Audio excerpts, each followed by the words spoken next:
Winning Punjab ਦਾ special programme ਦੇਖ ਰਹੇ ਹੋ ਤੁਸੀਂ ਤੇ ਮੈਂ ਹਾਂ ਲਖਵਿੰਦਰ ਸਿੰਘ ਮਾਨ ਲੈ ਕੇ ਹਾਜ਼ਰ ਹਾਂ ਪੰਜਾਬ ਦੀ ਰਾਜਨੀਤੀ ਦੀਆਂ ਕੁਝ ਵੱਡੀਆਂ ਤੇ ਅਹਿਮ ਖਬਰਾਂ। ਖਬਰ ਇਹ ਕਿ ਲੰਮੇ ਸਮੇਂ ਤੋਂ ਆਮ ਆਦਮੀ ਪਾਰਟੀ ਨਾਲ ਨਾਰਾਜ਼ ਚੱਲ ਰਹੇ ਭਗਵੰਤ ਮਾਨ ਆਮ ਆਦਮੀ ਪਾਰਟੀ ਦੀ ਕੌਮੀ ਕਾਰਜਕਾਰਨੀ ਦੀ ਮੀਟਿੰਗ ਦੇ ਵਿੱਚੋਂ ਨਾਰਾਜ਼ ਰਹੇ। ਖਬਰ ਇਹ ਕਿ पोर्टल के उपर आम आदमी पार्टी के पेज के उपर एक पोर्टल दिखाई दे रहा जिस दे विच पार्टी वालों फंडा की घाट की गल की जा रही है कि आने वाले समय के विच चोणां दे लई पार्टी कोल फंड नहीं। इस तो इलावा एक अहम खबर सुखजिंदर सिंह रंधावा के वालों जो कि एक बार फिर तो अपनी सरकार नूं टारगेट करते हुए नजर आ रहे हैं। किस गल नूं लैके टारगेट किया गया इहदे बारे भी गल करांगे ते गल करांगे गुरनाम सिंह चड्डूनी की उस अपील बारे जो कि उन्होंने पंजाब के किसानों नूं ते पंजाब के लोगों नूं कीती है। सो इन्हां सारे मुद्दों ते गलबात करनी साडे नाल जुड़े हुए ने प्रोफैसर मनजीत सिंह अणखी साहब। सब तो पहले उन्हां दा स्वागत करांगे। अणखी साहब स्वागत है जी। बहुत बहुत शुक्रिया जी। अणखी साहब कौमी कार्यकारिणी की मीटिंग हुई आम आदमी पार्टी की दिल्ली विच जिथे कि पंजाब के सारे लीडरां नूं सद्दा सी ते नाल पंजाब के कन्वीनर भगवंत मान नूं भी सद्दा सी इस मीटिंग दे लई, लेकिन भगवंत मान इस मीटिंग दे विच नहीं पहुंचे। की कारण ने?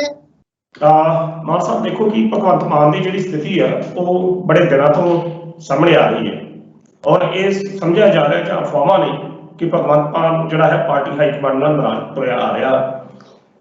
कल भगवंत मान दिल्ली च सी और रात 12 बजे उसने एक वीडियो भी पाई है जिहदे एक डेड बॉडी को लैण वास्ते हवाई अड्डे ते पहुंचे ने।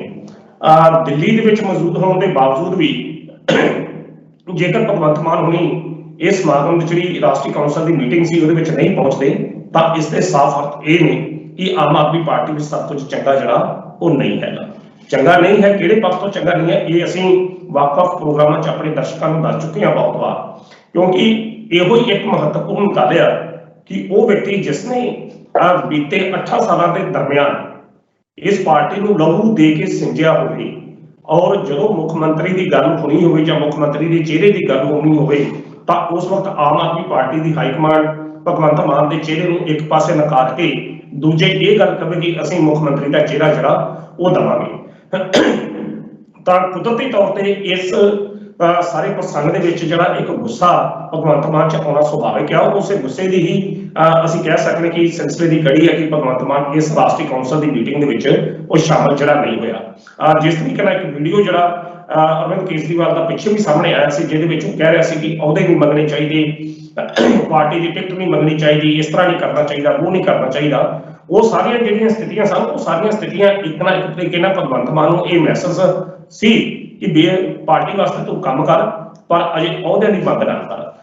पर लखविंदर जी स्थिति ये है कि जिहड़ा भी कोई व्यक्ति किसी पार्टी वास्ते किसी संस्था वास्ते काम करता सिर तोड़ यत्न करता उस संस्था नूं उस पार्टी नूं कामयाब करने वास्ते अंथक मेहनत करता तो जेकर उसनूं उहदा इजवाना नहीं मिलता तो फिर कुदरती तौर पर उसके मन च एक रोस एक गुस्सा जिहड़ा आउणा सुभाविक है।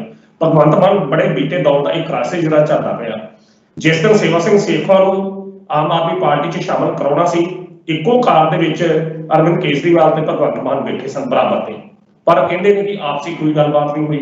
जो सेवा सिंह सेखवा नूं सरोपा पाउणा ही बाकी जिहड़े MLA ਜਾਂ दिल्ली ਤੋਂ ਜਿਹੜੀ जुमरी आई सी वो उठ के सेवा सिंह सेखवा के गल च सरोपा पाया गया, भगवंत मान नहीं उठिया। सो ये नाराजगियां बड़े बीते दौर तो जिहड़ियां सामने आ रही ने और इस पिछे की कारण है। कारण तो यही है कि पार्टी को एडा वड्डा चेहरा होने के बावजूद भी पार्टी भगवंत मान जो मुख्यमंत्री के चेहरे के रूप च नहीं ऐलानती तो कुदरती तौर पर फिर इहो ਜਿਹੇ विद्रोह जिहड़े ने जां इहो जिहा बाईकाट करना सुभाविक होंदा। बाकी अरविंद केजरीवाल की जे नीति की गल करा मान साहब तो हुण तक उसने बड़े बंदियां नूं छड्डिया, हर उस व्यक्ति नूं छड्डिया जिहड़ा अपने कद दे नाल पार्टी दे विच थोड़ा उच्चा उठण दा यतन करदा। सब तो पहले डॉक्टर धर्मवीर गांधी की गल कर लो।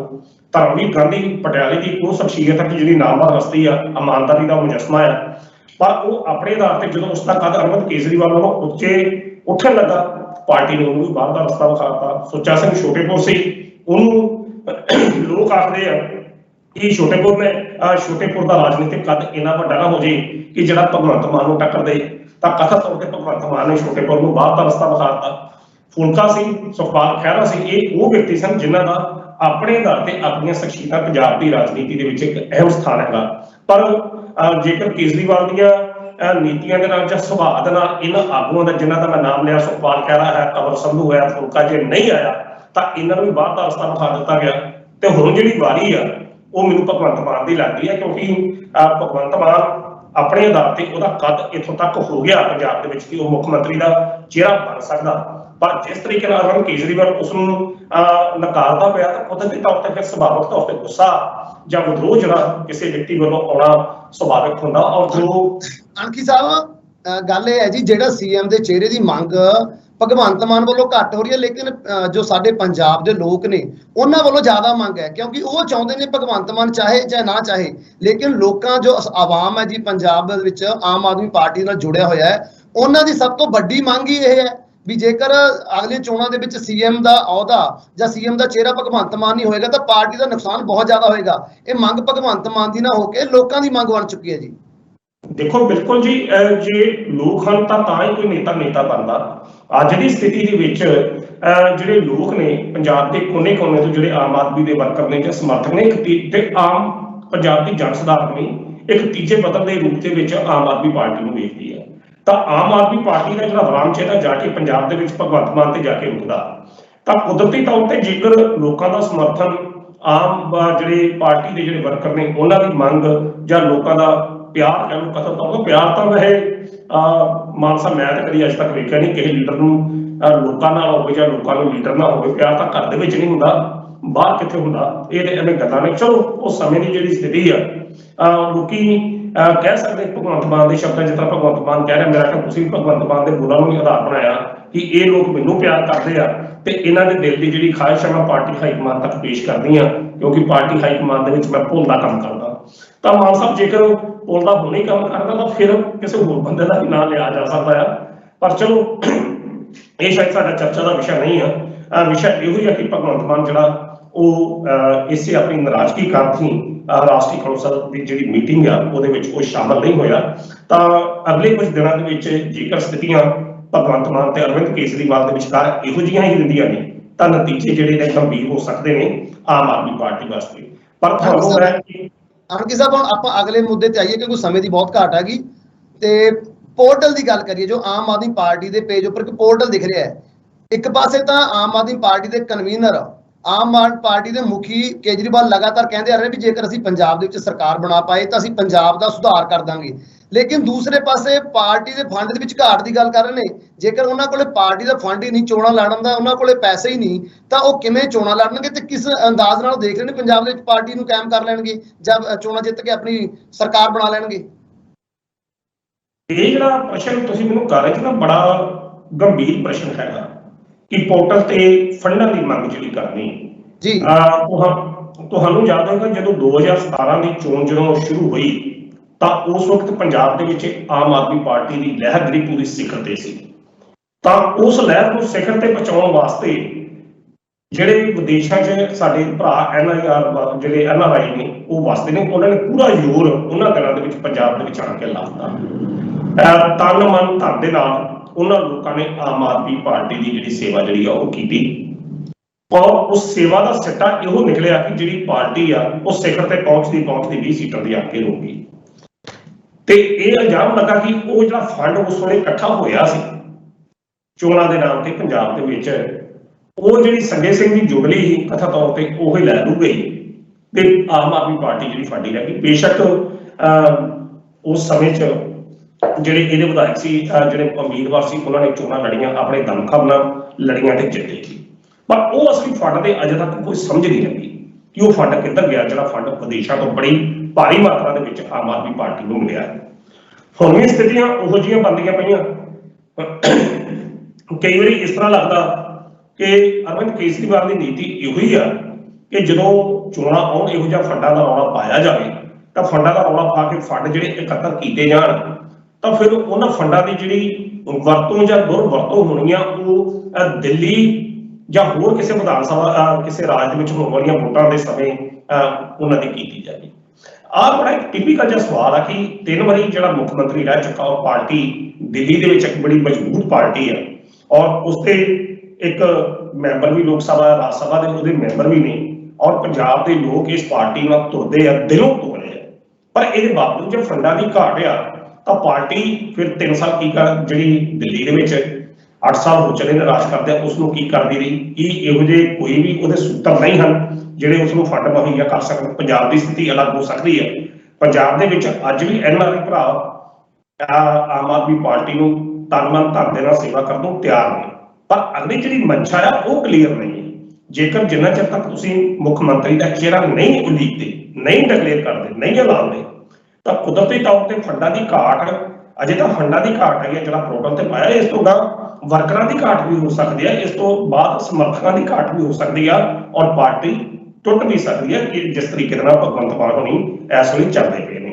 ਬਿਲਕੁਲ ਅੰਕਿਤ ਸਾਹਿਬ, ਤੁਹਾਡੇ ਕਹਿਣਾ ਮਤਲਬ ਮੋਹ ਭੰਗ ਹੋਇਆਗਾ ਲੋਕਾਂ ਦਾ, ਖਾਸ ਤੌਰ ਤੇ NRI ਵੀਰਾਂ ਦਾ, ਕਿਉਂਕਿ ਉਹਨਾਂ ਜੋ ਫੰਡ ਦਿੱਤੇ ਸੀਗੇ ਪਾਰਟੀ ਨੂੰ ਖੜਾ ਕਰਨ ਦੇ ਲਈ, ਪਾਰਟੀ ਨੂੰ ਅੱਗੇ ਲਿਜਾਣ ਦੇ ਲਈ, ਉਹਨਾਂ ਦੇ ਫੰਡਾਂ ਦੀ ਸਹੀ ਵਰਤੋਂ ਨਹੀਂ ਹੋਈ। ਸੋ ਬਿਲਕੁਲ ਸਾਡੇ ਦਰਸ਼ਕ ਵੀ ਤੁਹਾਡੇ ਨਾਲ ਇਸ ਗੱਲ ਨਾਲ ਸਹਿਮਤ ਹੋਣਗੇ ਵੀ NRI ਵੀਰਾਂ ਵੱਲੋਂ ਇਸ ਵਾਰ ਫੰਡ ਨਹੀਂ ਮਿਲੇ, ਤਾਂ ਕਰਕੇ ਫੰਡਾਂ ਦੀ ਘਾਟ ਦੇ ਨਾਲ ਪਾਰਟੀ ਜੂਝ ਰਹੀ ਹੈ। ਸੋ ਅਗਲੇ ਸਵਾਲ ਦੇ ਉੱਪਰ ਆਈਏ, ਹੁਣ ਆਪਾਂ ਸੁਖਜਿੰਦਰ ਸਿੰਘ ਰੰਧਾਵਾ ਦੇ ਉਸ ਬਿਆਨ ਦੇ ਉੱਪਰ, ਸੋ ਉਸ ਨਾਰਾਜ਼ਗੀ ਦੇ ਉੱਪਰ, ਜਿਹੜੀ ਨਾਰਾਜ਼ਗੀ ਉਹਨਾਂ ਨੇ ਸਹਿਕਾਰੀ ਸਭਾਵਾਂ ਦੇ ਖਾਦ ਕੋਟੇ ਨੂੰ ਕੱਟਣ ਦੇ ਲਈ ਕੈਪਟਨ ਸਾਹਿਬ ਨੇ ਲਈ ਜਤਾਈ ਹੈ, ਇਸ ਨਾਰਾਜ਼ਗੀ ਨੂੰ ਕਿਵੇਂ ਦੇਖ ਰਹੇ ਹੋ? ਕੀ ਕਾਰਨ ਸੀ ਵੀ ਪੰਜਾਬ ਸਰਕਾਰ ਨੂੰ ਸਹਿਕਾਰੀ ਸਭਾਵਾਂ ਦੇ ਖਾਦ ਦੇ ਕੋਟੇ ਦੇ ਵਿੱਚ ਕਟੌਤੀ ਕਰਨੀ ਪਈ?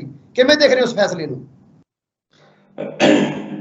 ਮਾਨ ਸਾਹਿਬ, ਅਸਲੀ ਪੋਜੀਸ਼ਨ ਇਹ ਹੈ ਕਿ ਜਿਹੜੀਆਂ ਪੰਜਾਬ ਦੀਆਂ ਸਹਿਕਾਰਤਾ ਵਿਭਾਗ ਹੈਗਾ ਜਾਂ ਸਹਿਕਾਰੀ ਜਿਹੜੀਆਂ ਸੁਸਾਇਟੀਆਂ ਨੇ, ਇਹਨਾਂ ਦਾ ਰੋਲ ਜਿਹੜਾ ਬੀਤੇ ਦੌਰ 'ਚ ਬੜਾ ਮਹੱਤਵਪੂਰਨ ਹੋ ਰਿਹਾ ਹੈ। ਸਹਿਕਾਰਤਾ ਦਾ ਮਤਲਬ ਕੀ ਹੁੰਦਾ ਕਿ ਸਹਿਕਾਰੀ ਮੀਂਹ ਆਪਸ ਵਿੱਚ ਮਿਲ ਕੇ, ਪੰਜਾਬ ਦੇ ਵਿੱਚ ਸਹਿਕਾਰੀ ਸੁਸਾਇਟੀਆਂ ਦੀ ਜਿਹੜੀ ਆਜ਼ਾਦ ਹੈ ਜਾਂ ਇਹ ਉਦੋਂ ਬਣਾਈਆਂ ਗਈਆਂ ਜਦੋਂ ਕਿਸਾਨਾਂ ਨੂੰ ਆਪਸ ਦੇ ਵਿੱਚ ਮੇਲ ਜੋਲ ਕੀਤਾ ਜਾਵੇ। ਤੁਸੀਂ ਦੇਖਿਆ ਹੋਵੇਗਾ ਸਹਿਕਾਰਤਾ ਵਿਭਾਗ ਦਾ ਜਿਹੜਾ ਨਿਸ਼ਾਨ ਆ, 2 ਹੱਥ ਨੇ ਜਿਹੜੇ ਆਪਸ ਦੇ ਵਿੱਚ ਮਿਲੇ ਹੁੰਦੇ ਆ। ਭਾਵ ਜੇਕਰ ਤੈਨੂੰ ਮੇਰੀ ਲੋੜ ਆ ਤਾਂ ਮੈਂ ਤੇਰੇ ਵੱਲ ਆਉਂਦਾ, ਤੇ ਜੇਕਰ ਤੈਨੂੰ ਕਿਸੇ ਤਰ੍ਹਾਂ ਦੀ ਮੇਰੀ ਲੋੜ ਆ ਜਾਂ ਤੁਹਾਨੂੰ ਮੇਰੀ ਲੋੜ ਆ ਤਾਂ ਅਸੀਂ ਇੱਕ ਦੂਜੇ ਦਾ ਸਾਥ ਦਿੰਦੇ ਆ। ਇਹ ਸਹਿਕਾਰਤਾ ਵਿਭਾਗ ਦਾ ਨਿਯਮ ਹੈਗਾ।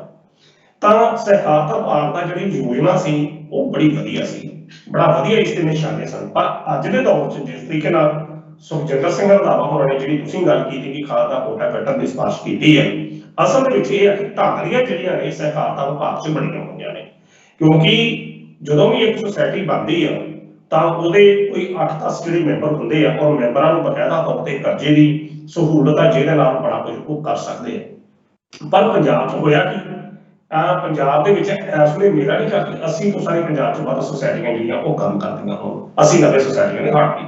ਕਾਰਨ ਕਿ ਸੁਸਾਇਟੀਆਂ ਦੀ ਜਿਹੜੀ ਭੂਮਿਕਾ ਉਹ ਬੀਤੇ ਦੌਰ 'ਚ ਠੀਕ ਨਹੀਂ ਰਹੀ। ਹੋਇਆ ਕਿ ਜੇਕਰ ਇੱਕ ਹੀ ਪਰਿਵਾਰ ਦੇ 5 ਜੀ ਨੇ, 5 ਜੀਆਂ ਨੇ ਆਪਣੇ ਆਪ ਦੇ ਨਾਮ ਨਾਲ ਹੀ ਉਹ ਸੁਸਾਇਟੀਆਂ ਜਿਹੜੀਆਂ ਗਠਿਤ ਕਰਨੀਆਂ, ਸਰਕਾਰ ਤੋਂ ਕਰਜ਼ਾ ਲਿਆ, ਸ਼ਕਿਆ ਸ਼ਿਕਾਇਆ, ਬਾਅਦ ਵਿੱਚ ਕੰਮ ਕਰਨ ਸਰਕਾਰ ਨੂੰ ਵਾਪਸ ਨਹੀਂ ਕੀਤਾ। ਤਾਂ ਇਸ ਕਾਰਨ ਜਿਹੜੀ ਸਹਿਕਾਰਤਾ ਵਿਭਾਗ ਦੀ ਜਿਹੜੀ ਭਰੋਸੇਯੋਗਤਾ ਆ ਉਹਨੂੰ ਸੱਟ ਵੱਜੀ ਹੈ। ਔਰ ਜਿਸ ਤਰੀਕੇ ਨਾਲ ਕਪੜੇਬਾਜ਼ੀਆਂ ਸਹਿਕਾਰਤਾ ਵਿਭਾਗ ਦੀਆਂ ਸਾਹਮਣੇ ਆਈਆਂ ਜਾਂ ਸੁਸਾਇਟੀਆਂ ਵੱਲੋਂ ਜਿਹੜੀਆਂ ਸਮੇਂ-ਸਮੇਂ ਤੇ ਕੀਤੀਆਂ ਜਾਂਦੀਆਂ ਰਹੀਆਂ, ਉਹਨਾਂ ਨੇ ਸਰਕਾਰ ਦਾ ਧਿਆਨ ਇਹਦੇ ਕਪੜਿਆਂ ਵੱਲ ਖਿੱਚਿਆ। ਇਸੇ ਕਰਕੇ ਇਸ ਦੇ ਜਿਹੜੇ ਸੰਬੰਧਿਤ ਮੰਤਰੀ ਨੇ ਉਹਨਾਂ ਨੇ ਇਹਦਾ ਖਾਦ ਦਾ ਕੋਟਾ ਕੰਮ ਜਿਹੜਾ ਘੱਟ ਕਰਨ ਦੀ ਜਿਹੜੀ ਉਹ ਸਿਫਾਰਿਸ਼ ਕੀਤੀ ਹੈ। ਮੈਂ ਲਖਵਿੰਦਰ ਜੀ ਤੁਹਾਨੂੰ ਇੱਕ ਗੱਲ ਦੱਸਾਂ ਕਿ ਸਾਡੇ ਪੰਜਾਬ ਦੀ ਗੱਲ ਅਲੱਗ ਹੈ। ਪੰਜਾਬ ਦੇ ਵਿੱਚ ਤੁਸੀਂ ਦੇਖ ਲਓ ਸਹਿਕਾਰਤਾ ਵਿਭਾਗ ਦਾ ਜਿਹੜਾ ਵੇਰਕਾ ਪਲਾਂਟ ਜਿਹੜਾ ਚੱਲਦਾ ਪਿਆ, ਵਿਲਫੈਡ ਦਾ ਵੇਰਕਾ ਘਿਓ, ਵੇਰਕਾ ਦੁੱਧ, ਬੜੀ ਵਧੀਆ ਸੁਸਾਇਟੀ ਆ, ਕੋਆਪਰੇਟਿਵ ਸੁਸਾਇਟੀ ਸੀ, ਉਹ ਵੀ ਚੱਲਦੀ ਸੀ। ਪਰ ਪੰਜਾਬ ਦੇ ਵਿੱਚ ਹੋਰ ਵੀ ਚੱਲ ਸਕਦੀਆਂ, ਪਰ ਕਹਾਣੀ ਇਹ ਹੈ ਕਿ ਇਮਾਨਦਾਰੀ ਜਿਹੜੀ ਉੱਤੋਂ ਲੈ ਕੇ ਥੱਲੇ ਤੱਕ ਦਿਖਾਈ ਨਹੀਂ ਦਿੰਦੀ। ਜਿਹੜਾ ਮੰਤਰੀ ਹੈ ਸਹਿਕਾਰਤਾ ਵਿਭਾਗ ਦਾ, ਉਹ ਇੰਨਾ ਸਮਰੱਥ ਹੀ ਨਹੀਂ ਹੁੰਦਾ ਕਿ ਇਹ ਸੁਸਾਇਟੀਆਂ ਜਿਹੜੀਆਂ ਸਰਕਾਰ ਦੀਆਂ ਸਕੀਮਾਂ ਨੇ ਉਹਨਾਂ ਨੂੰ ਪੂਰਨ ਤੌਰ ਤੇ ਉੱਤੇ ਲਾਗੂ ਕਰ ਸਕੇ। ਜਿਹੜੀ ਅਫਸਰਸ਼ਾਹੀ ਜਿਸ ਤਰੀਕੇ ਨਾਲ ਪੰਜਾਬ 'ਚ ਹਮੇਸ਼ਾ ਰੌਲਾ ਪੈਂਦਾ ਕਿ ਅਫਸਰਸ਼ਾਹੀ ਹੀ ਯੋਜਨਾਵਾਂ ਨੂੰ ਲਾਗੂ ਪੂਰਨ ਤੌਰ ਤੇ ਨਹੀਂ ਕਰਦੀ, ਉੱਪਰ ਤੋਂ ਲੈ ਕੇ ਥੱਲੇ ਤੱਕ ਜਿਹੜੇ ਹੱਥ ਜਿਹੜੇ ਰਲੇ ਨੇ ਸ਼ਕਲ ਛੁਪਾਉਣ ਦਾ ਜਿਹੜਾ ਕੰਮ ਆ ਉਹ ਚੱਲ ਰਿਹਾ। ਜਿਹੜਾ ਵੱਡਾ ਕੰਮ ਸੁਸਾਇਟੀਆਂ ਨੇ ਫੇਲ ਹੁੰਦਾ ਇਹੀ ਕਾਰਨ ਆ ਕਿ ਸੁਸਾਇਟੀਆਂ ਠੀਕ ਤਰੀਕੇ ਨਾਲ ਗਠਿਤ ਹੀ ਨਹੀਂ ਹੋਈਆਂ। ਗਠਿਤ ਜੇ ਕਰਦੀਆਂ ਆਪਣੇ ਪਰਿਵਾਰਕ ਮੈਂਬਰਾਂ ਦੇ ਨਾਲ ਤਾਂ ਬਾਹਰੋਂ ਫਿਰ ਕਰਜ਼ਾ ਲੈ ਕੇ ਲਿਆ, ਕਰਜ਼ਾ ਜਿੰਨਾ ਵੀ ਮਿਲਦਾ ਸ਼ਕਿਆ ਸ਼ਿਕਾਇਆ ਸਭਾ ਪੈਣ ਤੇ ਸੁਸਾਇਟੀ ਭੰਗ। ਸੋ ਇਸ ਕਾਰਨ ਸੁਖਜਿੰਦਰ ਸਿੰਘ ਰੰਧਾਵਾ ਹੋਰਾਂ ਦਾ ਜਿਹੜਾ ਇਹ ਬਿਆਨ ਜਾਂ ਇਹ ਸਟੇਟਮੈਂਟ ਜਿਹੜੀ ਆ ਇਹ ਬੜੇ ਧਿਆਨ ਦੀ ਮੰਗ ਕਰਦੀ ਆ ਕਿ ਸੁਸਾਇਟੀਆਂ ਦੀ ਜਿਹੜੀ ਭੂਮਿਕਾ ਜਾਂ ਰੋਲ ਆ ਉਹ ਠੀਕ ਤਰੀਕੇ ਨਾਲ ਹੋਣਾ ਚਾਹੀਦਾ, ਨਾ ਕਿ ਸਰਕਾਰ ਨੂੰ ਚੂਨਾ ਲਾਉਣ ਵਾਲਾ ਹੋਣਾ ਚਾਹੀਦਾ। ਕਿਉਂਕਿ ਅੱਜ ਤੱਕ ਇਹ ਜਿੰਨੀਆਂ ਵੀ ਸਰਕਾਰੀ ਸੰਸਥਾਵਾਂ ਨੇ, ਕੋਆਪਰੇਟਿਵ ਸੁਸਾਇਟੀਆਂ ਨੇ, ਇਹਨਾਂ ਨੇ ਸਰਕਾਰ ਨੂੰ ਚੂਨਾ ਹੀ ਲਾਇਆ, ਉਹਨਾਂ ਵਿਕਾਸ ਜਿਹੜਾ ਨਹੀਂ ਹੋਇਆ। ਹੋ ਸਕਦਾ ਪੰਜਾਬ ਤੋਂ ਬਾਅਦ ਕੁਝ ਸੰਸਥਾਵਾਂ ਹੋਣ ਪਰ ਜਿਹੜੀ ਪੰਜਾਬ ਦੇ ਵਿੱਚ ਸਹਿਕਾਰਤਾ ਵਿਭਾਗ ਆ ਉਹ ਇੱਕ ਕਿਸਮ ਦਾ ਫੇਲ ਹੀ ਆ, ਤਾਂ ਫੇਲਰ ਦੇ ਉੱਤੇ ਹੀ ਜਿਹੜੀ ਮੁੱਖ ਦੇ ਬੰਦੇ ਸੁਖਜਿੰਦਰ ਸਿੰਘ ਰੰਧਾਵਾ ਨੇ ਇਹਦੇ ਸੰਬੰਧੀ ਜਿਹੜੀ ਆ ਉਹ ਮੰਗ ਜਿਹੜੀ ਉਹ ਕੀਤੀ ਹੈ। ਜੀ ਮਾਨ ਸਾਹਿਬ, ਚਾਹੇ ਸਰਕਾਰ ਦਾ ਫੇਲਰ ਕਹਿ ਲਈਏ, ਹੋ ਸਕਦਾ ਸਰਕਾਰ ਦੇ ਇੱਕ ਗਿਣੀ ਮਿੱਥੀ ਸਾਜ਼ਿਸ਼ ਹੋਵੇ, ਕਿਉਂਕਿ ਸਹਿਕਾਰਤਾ ਮੰਤਰੀ ਜਿਹੜਾ ਡਿਪਾਰਟਮੈਂਟ ਆ ਉਹ ਸੁਖਜਿੰਦਰ ਸਿੰਘ ਰੰਧਾਵਾ ਕੋਲ ਆ, ਤੇ ਸੁਖਜਿੰਦਰ ਸਿੰਘ ਰੰਧਾਵਾ ਦੇ ਜਿਹੜੇ ਰਿਸ਼ਤੇ ਨੇ ਉਹ ਕੈਪਟਨ ਅਮਰਿੰਦਰ ਦੇ ਨਾਲ ਬਹੁਤੇ ਵਧੀਆ ਨਹੀਂ, ਉਹਨਾਂ ਦੇ ਵਿਰੋਧ ਚੱਲ ਰਿਹਾ ਆਪਸ ਦੇ ਵਿੱਚ, ਇਹ ਵੀ ਹੋ ਸਕਦਾ। ਲੇਕਿਨ ਚਾਹੇ ਅੰਦਰਲੀ ਗੱਲ ਕੁਝ ਵੀ ਹੋਵੇ, ਲੇਕਿਨ ਇਸ ਫੈਸਲੇ ਦੇ ਨਾਲ ਕਿਸਾਨਾਂ ਦਾ, ਖਾਸ ਤੌਰ ਤੇ ਛੋਟੇ ਕਿਸਾਨਾਂ ਦਾ ਜੋ ਖਾਦ ਦੇ ਲਈ ਪੂਰਨ ਤੌਰ ਤੇ ਸਹਿਕਾਰੀ ਸਭਾਵਾਂ ਉੱਪਰ ਨਿਰਭਰ ਨੇ, ਉਹਨਾਂ ਦਾ ਆਰਥਿਕ ਸ਼ੋਸ਼ਣ ਜ਼ਰੂਰ ਹੋਏਗਾ ਜੀ। ਸੋ ਇਹਦੇ ਨਾਲ ਇੱਕ ਮੈਂ ਹੋਰ ਸਵਾਲ ਲਵਾਂਗਾ ਜੀ, ਚੰਡੂਨੀ ਸਾਹਿਬ ਦਾ ਆਇਆ, ਗੁਰਨਾਮ ਸਿੰਘ ਚੰਡੂਨੀ ਦਾ ਬਿਆਨ ਆਇਆ ਜੀ, ਅਪੀਲ ਕੀਤੀ ਉਹਨਾਂ ਨੇ ਪੰਜਾਬ ਦੇ ਕਿਸਾਨਾਂ ਨੂੰ, ਖਾਸ ਤੌਰ ਤੇ ਪੰਜਾਬ ਦੇ ਲੋਕਾਂ ਨੂੰ, ਕਿ ਇੱਕ ਤੁਸੀਂ ਮਿਸ਼ਨ ਬਣਾ ਲਓ, ਕਿਉਂਕਿ 2022 ਦੇ ਵਿੱਚ ਪੰਜਾਬ ਵਿੱਚ ਚੋਣਾਂ ਨੇ, ਤੇ ਸਾਰੇ ਰਾਜਨੀਤਿਕ ਪਾਰਟੀਆਂ ਨੂੰ ਲਾਂਭੇ ਕਰਕੇ ਆਮ ਲੋਕਾਂ ਦੀ ਸਰਕਾਰ ਬਣਾਓ ਤਾਂ ਜੋ ਆਮ ਲੋਕਾਂ ਦਾ ਫਾਇਦਾ ਹੋ ਸਕੇ। ਇਸ ਬਿਆਨ ਨੂੰ ਕਿਵੇਂ ਦੇਖ ਰਹੇ ਹੋ? ਕਿਉਂਕਿ ਦੂਜੇ ਪਾਸੇ ਗੁਰਨਾਮ ਸਿੰਘ ਚੰਦੂਨੀ ਖੁਦ ਚੋਣ ਲੜਨ ਤੋਂ ਭੱਜਦੇ ਨਜ਼ਰ ਆ ਰਹੇ ਨੇ, ਕਿਵੇਂ ਦੇਖ ਰਹੇ ਹੋ? ਦੇਖੋ ਆ ਪ੍ਰਸ਼ਨ ਜਿਹੜਾ ਨਾ ਬਹੁਤ ਵੱਡਾ, ਤੁਸੀਂ ਇਹ ਮੇਰਾ ਪ੍ਰਸ਼ਨ ਪੂਰਾ ਸੁਣ ਲਿਓ, ਫਿਰ ਬਾਅਦ ਵਿੱਚ ਉਸਨੂੰ ਕੁਐਸਚਨ ਕਰਨਾ ਕੱਟੇ ਹੋਣਾ ਰਸਤੇ ਦੇ ਵਿਚਕਾਰ ਮੈਂ ਇਹ ਗੱਲ ਕਰ ਦਵਾਂ। ਜਿਹੜਾ ਗੁਰਨਾਮ ਸਿੰਘ ਚੰਦੂਨੀ ਦਾ ਬਿਆਨ ਜਿਹੜਾ ਆਇਆ ਇਲੈਕਸ਼ਨ ਦੇ ਕੰਟੈਸਟ ਦੇ ਵਿੱਚ, ਮਿਸ਼ਨ ਪੰਜਾਬ ਜਾਂ ਮਿਸ਼ਨ ਫਤਿਹ, ਜਿਹੜੇ ਉਹਨਾਂ ਨੇ ਮਿਸ਼ਨ ਪੰਜਾਬ ਦੀ ਗੱਲ ਕੀਤੀ, ਮਿਸ਼ਨ ਦਾ ਜੋ ਪ੍ਰੋਗਰਾਮ ਦੇ ਸਬੰਧ ਕੈਪਟਨ ਅਮਰਿੰਦਰ ਸਿੰਘ ਹੋਣਾ ਕੋਲ ਚੱਲਿਆ ਗਿਆ ਸੀ। 2 ਦਿਨ ਹੋ ਚੁੱਕੇ ਨੇ, ਅੱਜ ਔਰ ਕੱਲ੍ਹ 2 ਬਿਆਨ ਜਿਹੜੇ ਨੇ ਬੜੇ ਮਹੱਤਵਪੂਰਨ ਸਾਡੇ ਧਿਆਨ ਦੀ ਮੰਗ ਕਰਦੇ ਆ। ਇੱਕ ਪਾਸੇ ਜੋਗਿੰਦਰ ਸਿੰਘ ਉਗਰਾਹਾਂ ਦਾ ਬਿਆਨ, ਜਿਸ ਬਿਆਨ ਉੱਤੇ ਅਸੀਂ ਰਾਤੀ ਗੱਲ ਕੀਤੀ ਸੀ ਆਪਣੇ ਪ੍ਰੋਗਰਾਮ ਦੇ ਵਿੱਚ, ਤੇ ਅੱਜ ਗੁਰਨਾਮ ਸਿੰਘ ਚੰਦੂਨੀ ਦਾ ਬਿਆਨ ਜਿਹੜਾ, ਇਹ ਦੋਵੇਂ ਬਿਆਨ ਕਿਤੇ ਨਾ ਕਿਤੇ ਆਪਸ ਦੇ ਵਿੱਚ ਸਾਨੂੰ ਮਿਲਦੇ ਮਹਿਸੂਸ ਹੁੰਦੇ ਆ, ਕਿਉਂਕਿ ਜਿਸ ਤਰੀਕੇ ਨਾਲ ਉਗਰਾਹਾਂ ਗਰੁੱਪ ਨੇ ਇਹ ਗੱਲ ਕਹੀ ਆ ਕਿ ਬਾਕੀ ਪਾਰਟੀਆਂ ਦੀ ਕੋਈ ਗੱਲ ਨਹੀਂ, ਅਸੀਂ ਜੇਕਰ ਗੱਲ ਕਰਨੀ ਹੈ ਤਾਂ ਭਾਜਪਾ ਦਾ ਵਿਰੋਧ ਕਰਨਾ। ਦੂਸਰੇ ਪਾਸੇ ਚੰਦੂਨੀ ਇਹ ਗੱਲ, ਗੁਰਨਾਮ ਸਿੰਘ ਹੁਣੀ ਇਹ ਕਹਿ ਰਹੇ ਨੇ ਕਿ ਅਸੀਂ ਸਾਰਿਆਂ ਦਾ ਵਿਰੋਧ ਕਰਨਾ, ਤੇ ਕਿਸਾਨ ਜਿਹੜੇ ਨੇ ਉਹ ਆਪ ਆਪਣੀ ਪਾਰਟੀ ਲਾਉਣ, ਆਪ ਸਾਰਾ ਕੁਝ ਸਾਹਮਣੇ ਪਾਉਣ, ਤਾਂ ਜੋ ਅਸੀਂ ਫੈਸਲੇ ਕਰੀਏ, ਤਾਂ ਜੋ ਕਿਸਾਨਾਂ ਦੇ ਹੁੰਦੇ ਸ਼ੋਸ਼ਣ ਨੂੰ ਅਸੀਂ ਕਰ ਸਕੀਏ। ਇੱਕ ਉਹਨਾਂ ਦਾ ਬਿਆਨ ਤੁਹਾਨੂੰ ਆਪਣੇ ਦਰਸ਼ਕਾਂ ਨੂੰ ਜਾਣਕਾਰੀ ਹੈ ਤਾਂ ਦੱਸ ਦਵਾਂ ਕਿ ਜਿਹੜਾ ਸ਼੍ਰੋਮਣੀ ਅਕਾਲੀ ਦਲ ਸੰਯੁਕਤ ਯੂਨਾਈਟਿਡ, ਜਿਹੜਾ ਸਰਦੇਵ ਸਿੰਘ ਢੀਂਡਸੇ ਹੋਣਾ ਵਾਲਾ, ਪੰਜਾਬ ਦੇ ਵਿੱਚ ਗੁਰਨਾਮ ਸਿੰਘ ਚੰਦੂਨੀ ਦੇ ਨਾਲ ਉਹਨਾਂ ਦਾ ਪੂਰਨ ਤੌਰ ਤੇ ਤਾਲਮੇਲ ਹੈ। ਔਰ ਇਹ ਗੱਲ ਪਿੱਛੇ ਡੇਰਾ ਬਾਬਾ ਨਾਨਕ ਦੇ ਵਿੱਚ ਇੱਕ ਸਮਾਗਮ ਵਿੱਚ ਉਹਨਾਂ ਨੇ ਇਹ ਗੱਲ ਕਹੀ ਸੀ ਕਿ ਪੰਜਾਬ ਦੇ ਵਿੱਚ ਜਿਹੜੀ ਚੋਣਾਂ ਆ ਉਹ ਅਸੀਂ ਇਹਨਾਂ ਨਾਲ ਮਿਲ ਕੇ ਲੜਾਂਗੇ, ਅਸੀਂ ਉਮੀਦਵਾਰ ਤੈਅ ਕਰਾਂਗੇ। ਗੁਰਨਾਮ ਸਿੰਘ ਚੰਦੂਨੀ ਦੇ ਬਿਆਨ ਦੀ ਗੱਲ ਕਰ ਰਿਹਾ ਸੰਯੁਕਤ ਸ਼੍ਰੋਮਣੀ ਅਕਾਲੀ ਦਲ ਸੰਯੁਕਤ ਦੇ ਨਾਲ ਜਿਹੜਾ ਸਰਦੇਵ ਸਿੰਘ ਢੀਂਡਸਾ ਵਾਲਾ ਦਾ। ਹੁਣ ਜਿਹੜਾ ਉਹਨਾਂ ਨੇ ਮਿਸ਼ਨ ਪੰਜਾਬ ਦੀ ਗੱਲ ਕੀਤੀ ਹੈ, ਉਹਨਾਂ ਨੇ 2-3 ਗੱਲਾਂ ਕੀਤੀਆਂ ਨੇ ਕਿ ਰਾਜਨੀਤੀ ਦੇ ਵਿੱਚ ਕੇਵਲ ਉਹ ਲੋਕ ਹੁੰਦੇ ਨੇ ਕਿ ਜਿਹੜੇ ਸ਼ੋਸ਼ਣ ਕਰਨਾ ਚਾਹੁੰਦੇ ਨੇ, ਕਿਸਾਨਾਂ ਦਾ ਸ਼ੋਸ਼ਣ, ਕਿਸਾਨਾਂ ਦੀ ਗੱਲ ਕਦੀ ਨਹੀਂ ਕਿਸੇ ਨੇ ਕੀਤੀ, ਤਾਂ ਇਸ ਕਰਕੇ ਅਸੀਂ ਆਪਣੇ ਹੀ ਬੰਦੇ ਭੇਜਣੇ, ਆਪਣੀ ਹੀ ਸਰਕਾਰ ਜਿਹੜੀ ਆ ਉਹ ਗਸ਼ਤ ਕਰਨੀ ਆ। ਤਾਂ ਉਹ ਸਾਰੇ ਸਿਨੈਰੀਓ ਦੇ ਵਿੱਚ ਆਹ ਜਿਹੜੀ ਸਥਿਤੀ ਸਾਨੂੰ ਸਾਹਮਣੇ ਆਈ, ਉਹ ਜੋਗਿੰਦਰ ਸਿੰਘ ਉਗਰਾਹਾਂ ਦਾ ਜਿਹੜਾ ਕੱਲ੍ਹ ਦਾ ਬਿਆਨ ਆ ਉਹ ਸਾਹਮਣੇ, ਜਦੋਂ ਤੁਸੀਂ ਇਹਨਾਂ ਦੋਨਾਂ ਬਿਆਨਾਂ ਨੂੰ ਆਪਸ ਦੇ ਵਿੱਚ ਸਮਤੋਲ ਕਰਕੇ ਬਾਕੀ ਜਿਹੜੀਆਂ 32 ਕਿਸਾਨ ਜਥੇਬੰਦੀਆਂ ਨੇ ਉਹਨਾਂ ਦੀ ਭੂਮਿਕਾ ਦੇਖਦੇ ਜੇ, ਤਾਂ ਲਖਵਿੰਦਰ ਸਿੰਘ ਜੀ ਬੜਾ ਇੱਕ ਦੂਰ ਦਾ ਮੈਸੇਜ ਮਿਲਦਾ ਕਿ ਜਿਹੜੀਆਂ ਕਿਸਾਨ ਜਥੇਬੰਦੀਆਂ ਨੇ, ਜਿਹੜਾ ਸੰਘਰਸ਼ ਚੱਲ ਰਿਹਾ ਸੌਰੀ, ਇਹਦੇ ਵਿੱਚ ਵੀ ਸਭ ਕੁਝ ਚੰਗਾ ਨਹੀਂ ਹੈ, ਸਭ ਕੁਝ ਅੱਛਾ ਨਹੀਂ ਹੈ ਕਿਸੇ ਵੀ ਪੱਧਰ ਤੇ। ਜੇ ਪੰਜਾਬ ਦੇ ਵਿੱਚ ਅਗਰ ਮੈਂ ਗੱਲ ਕਰਾਂ, ਸਭ ਤੋਂ ਵੱਡੀ ਜਿਹੜੀ ਕਿਸਾਨ ਯੂਨੀਅਨ ਉਹ ਜੋਗਿੰਦਰ ਸਿੰਘ ਉਗਰਾਹਾਂ ਗਰੁੱਪ ਦੀ ਹੈ। ਬੇਸ਼ੱਕ ਬਲਬੀਰ ਸਿੰਘ ਰਾਜੇਵਾਲ ਉਹਨਾਂ ਦਾ ਕੱਦ ਕਿਸ ਪੱਧਰ ਦਾ ਜਾਂ ਕਿਸ ਪੱਧਰ ਦਾ ਨਹੀਂ, ਪਰ ਪੰਜਾਬ ਦੇ ਹਰ ਜ਼ਿਲ੍ਹੇ, ਹਰ ਸ਼ਹਿਰ, ਹਰ ਪਿੰਡ ਦੇ ਵਿੱਚ ਉਗਰਾਹਾਂ ਗਰੁੱਪ ਜਿਹੜਾ ਓਪਰੇਟ ਕਰਦਾ। ਤਾਂ ਜ਼ਿਆਦਾ ਲੋਕਾਂ ਦੀ ਜਿਹੜੀ ਸ਼ਮੂਲੀਅਤ ਆ, 10 ਲੱਖ ਤੋਂ ਵੱਧ ਕਿਸਾਨ ਜਿਹੜੇ ਉਹਨਾਂ ਨਾਲ ਰਜਿਸਟਰਡ ਨੇ, ਤਾਂ ਉਹ। ਤੇ ਦੂਜੇ ਪਾਸੇ ਗੁਰਨਾਮ ਸਿੰਘ ਚੰਦੂਨੀ ਦੀ ਜਿਹੜੀ ਕਰਨਾਲ ਦੇ ਵਿੱਚ ਕਿਸਾਨ ਮੋਰਚਾ ਫਤਿਹ ਕਰਨਾ, ਉਹਦੇ ਨਾਲ ਗੁਰਨਾਮ ਸਿੰਘ ਚੰਦੂਨੀ ਦਾ ਕੱਦ ਜਿਹੜਾ ਬੜਾ ਵਧਿਆ। ਤੇ ਇਹ ਜਿਹੜੇ 2 ਨੇਤਾ ਨੇ, ਜੋਗਿੰਦਰ ਸਿੰਘ ਉਗਰਾਹਾਂ ਤੇ ਗੁਰਨਾਮ ਸਿੰਘ ਚੰਦੂਨੀ, ਜਿਸ ਤਰੀਕੇ ਨਾਲ ਰਾਜਨੀਤੀ ਦੇ ਵਿੱਚ ਪ੍ਰਵੇਸ਼ ਕਰਨ ਦੀਆਂ ਕੋਸ਼ਿਸ਼ਾਂ ਕਰ ਰਹੇ ਆ, ਤਾਂ ਆਉਂਦਿਆਂ ਕੁਝ ਦਿਨਾਂ 'ਚ ਇਹ ਵੀ ਹੋ ਸਕਦਾ ਕਿ ਚੰਦੂਨੀ ਔਰ ਸੰਯੁਕਤ ਅਕਾਲੀ ਦਲ ਔਰ ਆਪਣੇ ਜੋਗਿੰਦਰ ਸਿੰਘ ਉਗਰਾਹਾਂ ਨੂੰ ਪੰਜਾਬ ਦੇ ਵਿੱਚ ਰਲ ਕੇ ਆਪਣੇ ਉਮੀਦਵਾਰ ਖੜੇ ਕਰ ਸਕਦੇ ਨੇ। ਤਾਂ ਜੇਕਰ ਉਹ ਕਰਦੇ ਨੇ ਤਾਂ ਇਹ ਵੀ ਇੱਕ ਪੰਜਾਬ ਦੀ ਰਾਜਨੀਤੀ ਦੇ ਵਿੱਚ ਬੜਾ ਵੱਡਾ ਫੇਰਬਦਲ ਹੋਵੇਗਾ, ਕਿਉਂਕਿ ਇਹ ਜਿਹੜੇ ਗਰੁੱਪ ਨੇ ਇਹ ਹੁਣ ਪੰਜਾਬ ਦੀ ਰਾਜਨੀਤੀ ਤੋਂ ਅਲੱਗ ਇੱਕ ਆਪਣਾ ਵਿਲੱਖਣ ਗਰੁੱਪ, ਆਪਣਾ ਵੱਖਰਾ ਗਰੁੱਪ ਲੈ ਕੇ ਚੋਣ ਮੈਦਾਨ 'ਚ ਉਤਰਨਾ ਚਾਹੁੰਦੇ ਨੇ 2022 ਦੀਆਂ ਚੋਣਾਂ 'ਚ। ਤੇ ਜੇ ਮਾਨ ਸਾਹਿਬ, ਜੇਕਰ ਇਹ ਗਰੁੱਪ ਗੁਰਨਾਮ ਸਿੰਘ ਚੰਦੂਨੀ, ਜੋਗਿੰਦਰ ਸਿੰਘ ਉਗਰਾਹਾਂ ਗਰੁੱਪ ਜੇਕਰ ਇਹੋ ਜਿਹੀ ਚੀਜ਼ ਲੈ ਕੇ ਉਤਰਦੇ ਨੇ, ਆਪ ਚੋਣਾਂ ਨਹੀਂ ਲੜਦੇ, ਜੇਕਰ ਉਹ ਚੋਣਾਂ ਲੜਦੇ ਨੇ ਜਾਂ ਆਪਣੀ ਹਮਾਇਤ ਕਿਸੇ ਨੂੰ ਦਿੰਦੇ ਨੇ, ਤਾਂ ਪੰਜਾਬ ਦੇ ਵਿੱਚ ਜਿਹੜੀਆਂ ਰਵਾਇਤੀ ਪਾਰਟੀਆਂ ਨੇ ਉਹਨਾਂ ਦੀ ਉਲਟੀ ਜਿਹੜੀ ਗਿਣਤੀ ਆ ਉਹ 2022 ਦੇ ਵਿੱਚ ਹੀ ਸ਼ੁਰੂ ਹੋ ਜੂਗੀ। ਫਿਰ ਕਾਂਗਰਸ ਜਾਂ ਸ਼੍ਰੋਮਣੀ ਅਕਾਲੀ ਦਲ ਆਪਣੇ ਸੁਪਨੇ ਸਾਹਮਣੇ ਜਿਹੜੀ ਰਾਜਸੱਤਾ ਦੇ ਭੂਤ ਨੇ ਉਹ ਬੰਦ ਕਰ ਦੇਵੇ, ਕਿਉਂਕਿ ਜਿਸ ਤਰੀਕੇ ਨਾਲ ਸ਼੍ਰੋਮਣੀ ਅਕਾਲੀ ਦਲ ਨੇ 17 ਤਰੀਕ ਦਾ ਪ੍ਰੋਗਰਾਮ ਲਿਖਿਆ, ਹੁਣ 17 ਤਰੀਕ ਦੀ ਤਾਂ ਗੱਲ ਹੀ ਨਹੀਂ। 17 ਤਰੀਕ ਨੂੰ ਕਹਿੰਦੇ ਜੀ ਉਸ ਦਿਨ ਕਾਲੇ ਕਾਨੂੰਨ ਲਾਗੂ ਹੋਏ ਸੀ। ਲਾਗੂ ਮਾਨ ਸਾਹਿਬ ਉਸ ਦਿਨ ਲਾਗੂ ਨਹੀਂ ਸਨ ਹੋਏ, ਉਹ ਤਾਂ 27 ਸਤੰਬਰ ਨੂੰ ਹੁੰਦੇ ਨੇ ਜਿਸ ਦਿਨ ਰਾਸ਼ਟਰਪਤੀ ਉਹਦੇ ਤੇ ਸਾਈਨ ਕਰਦਾ। ਉਸ ਦਿਨ ਤਾਂ 17 ਸਤੰਬਰ ਨੂੰ ਤਾਂ ਐਨਡੀਏ ਨਾਲੋਂ ਇਹ ਟੁੱਟੇ ਸੀ। ਗੱਲ ਵੀ ਅਸੀਂ ਗੱਲ ਕੀਤੀ ਕਿ 17 ਸਤੰਬਰ ਦਾ ਜਿਹੜਾ ਦਿਨ ਸੀ ਉਦੋਂ ਪ੍ਰਕਾਸ਼ ਸਿੰਘ ਬਾਦਲ ਦੀ ਜਿਹੜੀ ਸ਼੍ਰੋਮਣੀ ਅਕਾਲੀ ਦਲ ਆ ਉਹਦਾ ਐਨਡੀਏ ਨਾਲੋਂ ਤੋੜ ਵਿਛੋੜਾ ਹੋਇਆ ਸੀ। ਇਹ ਉਹਦੀ ਯਾਦ ਲੱਗੇ ਮਨਾਉ। ਸੋ ਕਿਸਾਨ ਜਿਹੜੇ ਨੇ ਇਹ ਸਾਰੀਆਂ ਬਰੀਕੀਆਂ, ਸਾਰੀਆਂ ਗੱਲਾਂ, ਸਾਰੀਆਂ ਚਾਲਾਂ ਨੂੰ ਸਮਝ ਚੁੱਕੇ ਆ ਤੇ ਇਸ ਕਾਰਨ ਹੀ ਉਹ ਲੋਕਤੰਤਰ ਦੀ ਉਸ ਪ੍ਰਣਾਲੀ ਤੇ ਵਿਸ਼ਵਾਸ ਰੱਖਦਿਆਂ ਹੋਇਆ ਆਪ ਇਸ ਚੋਣ ਮੈਦਾਨ ਚ ਉਤਰਨ ਦੀ ਜਿਹੜੀ ਕੋਸ਼ਿਸ਼ ਕਰ ਰਹੇ ਨੇ, ਚਾਹੇ ਉਹ ਜੋਗਿੰਦਰ ਸਿੰਘ ਕਾਹਨ, ਚਾਹੇ ਪ੍ਰਭਾਤ ਸਿੰਘ ਜੋਗੀ ਨੇ। ਜੇਕਰ ਹੁਣ ਦੂਸਰੀ ਗੱਲ ਮੈਂ ਕਰਾਂ, ਜੇਕਰ ਤੁਹਾਨੂੰ ਯਾਦ ਹੋਵੇਗਾ ਕਿ ਖੰਡੇ ਦਾ ਲੱਗੇ ਬਲਬੀਰ ਸਿੰਘ ਰਾਜੇਵਾਲ ਦੇ ਪੋਸਟਰ ਲੱਗੇ ਸਨ ਕਿ ਮੁੱਖ ਮੰਤਰੀ ਸਾਨੂੰ ਇਹੋ ਜਿਹਾ ਚਾਹੀਦਾ, ਬਲਬੀਰ ਸਿੰਘ ਰਾਜੇਵਾਲ ਵਰਗਾ ਚਾਹੀਦਾ। ਸੋ ਬੜਾ ਕੁਝ ਇਹੋ ਜਿਹੇ ਨੇਤਾਵਾਂ ਦੇ ਮਨਾਂ ਦੇ ਅੰਦਰ ਪਣਪਦਾ ਜਿਹੜੀ ਅਸਲੀ ਸਥਿਤੀ ਆ ਉਹ ਤਾਂ ਆਉਣ ਵਾਲਾ ਸਮਾਂ ਦੱਸੇਗਾ। ਪਰ ਗੁਰਨਾਮ ਸਿੰਘ ਚੌਧਰੀ ਦੇ ਇਸ ਬਿਆਨ ਨੂੰ ਇਹ ਜਿਹੜਾ ਜਿਹੜੀਆਂ ਰਵਾਇਤੀ ਪਾਰਟੀਆਂ ਉਹ ਵੀ ਧਿਆਨ ਵਿੱਚ ਲੈਣਗੀਆਂ ਤੇ ਪੰਜਾਬ ਦੇ ਲੋਕ ਵੀ ਇਸ ਨੂੰ ਬੜੀ ਗੰਭੀਰਤਾ ਨਾਲ ਵੇਖਦੇ ਨੇ। ਜੀ ਮਾਨ ਸਾਹਿਬ, ਅਣਖੀ ਸਾਹਿਬ, ਤੁਸੀਂ ਗੱਲਬਾਤ ਕਰਨ ਲਈ ਚੈਨਲ ਦੇ ਨਾਲ ਜੁੜੇ ਉਹਦੇ ਲਈ ਤੁਹਾਡਾ ਬਹੁਤ ਬਹੁਤ ਧੰਨਵਾਦ। ਬਹੁਤ ਬਹੁਤ ਸ਼ੁਕਰੀਆ ਜੀ। ਸੋ ਇਹ ਸਨ ਪ੍ਰੋਫੈਸਰ ਮਨਜੀਤ ਸਿੰਘ ਅਣਖੀ, ਜਿਨ੍ਹਾਂ ਨੇ ਪੰਜਾਬ ਦੇ ਅਹਿਮ ਮੁੱਦਿਆਂ ਦੇ ਉੱਪਰ ਵਿਸਥਾਰ ਨਾਲ ਚਰਚਾ ਕੀਤੀ ਹੈ। ਉਮੀਦ ਹੈ ਤੁਹਾਨੂੰ ਇਹ ਸਾਰੀ ਚਰਚਾ ਜ਼ਰੂਰ ਪਸੰਦ ਆਈ ਹੋਵੇਗੀ। ਇੱਕ ਵਾਰ ਫਿਰ ਤੋਂ ਸਪੈਸ਼ਲ ਪ੍ਰੋਗਰਾਮ ਦੇ ਵਿੱਚ ਦੁਬਾਰਾ ਮਿਲਾਂਗੇ। ਉਦੋਂ ਤੱਕ ਮੈਨੂੰ ਦਿਓ ਇਜਾਜ਼ਤ। ਧੰਨਵਾਦ।